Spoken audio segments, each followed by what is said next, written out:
আজকের সমাজে হারাম ও গুনাহের কাজ এমনভাবে ছড়িয়ে পড়েছে যেন এগুলো স্বাভাবিক হয়ে গেছে।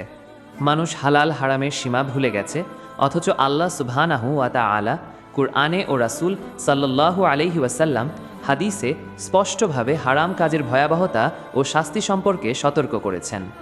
হারাম কাজ মানুষকে ধ্বংসের দিকে নিয়ে যায়, আল্লাহর রহমত থেকে বঞ্চিত করে এবং আখিরাতে কঠিন শাস্তির কারণ হয়। হারামের বিপক্ষে কুরআন ও হাদিস। ১. ব্যভিচার বা জিনা। কুরআন, ওয়ালা তাকরাবুজ জিনা অর্থ ব্যভিচারের নিকটেও যেও না। সূরা ইসরা 17-32। হাদিস, ব্যভিচারের সময় ঈমান মানুষের অন্তর থেকে বের হয়ে যায়। মুসলিম। ২. মদ ও জুয়া। কুরআন, ইন্নামাল খামরু ওয়াল মাইসিরু অর্থ নিশ্চয়ই মদ ও জুয়া শয়তানের অপবিত্র কাজ।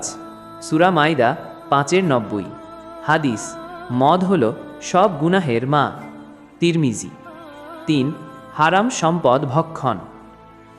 কুরআন, ওয়ালা তাকুলু আমওয়ালাকুম বাইনাকুম বিল বাতিল অর্থ তোমরা অন্যায়ভাবে একে অপরের সম্পদ ভক্ষণ করো না। সূরা বাকারা ২-১৮৮। হাদিস, হারাম ভক্ষণে লালিত দেহ জান্নাতে যাবে না। বুখারী। ৪. ইয়েতিমের হক নষ্ট করা। কুরআন, ইন্নাল্লাযীনা ইয়াকুলুনা আমওয়ালাল ইয়াতামা যুলমা অর্থ যারা ইয়েতিমদের সম্পদ জুলুম করে খায় তারা নিজেদের পেটে আগুন পূর্ণ করে। সূরা নিসা ৪-১০।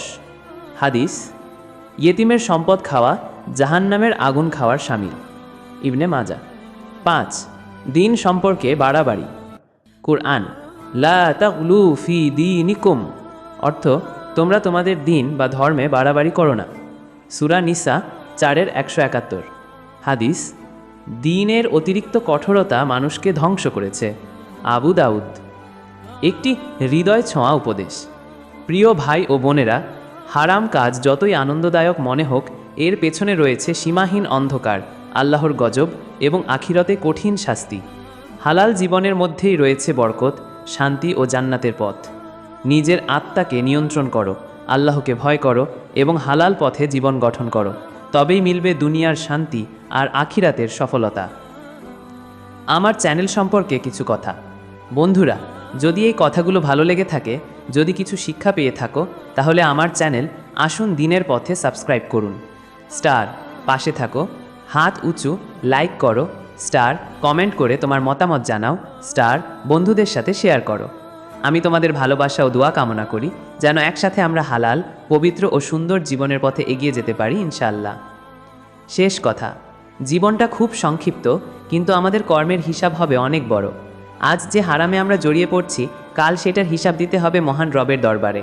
আসো ভাই, আজই ফিরে আসি তওবার পথে, হারাম ছেড়ে হালালের দিকে পা বাড়াই, আল্লাহর নিকট প্রিয় বান্দা হই। দোয়া, ওয়াসসালামু আলাইকুম ওয়া রাহমাতুল্লাহি ওয়া বারাকাতুহু।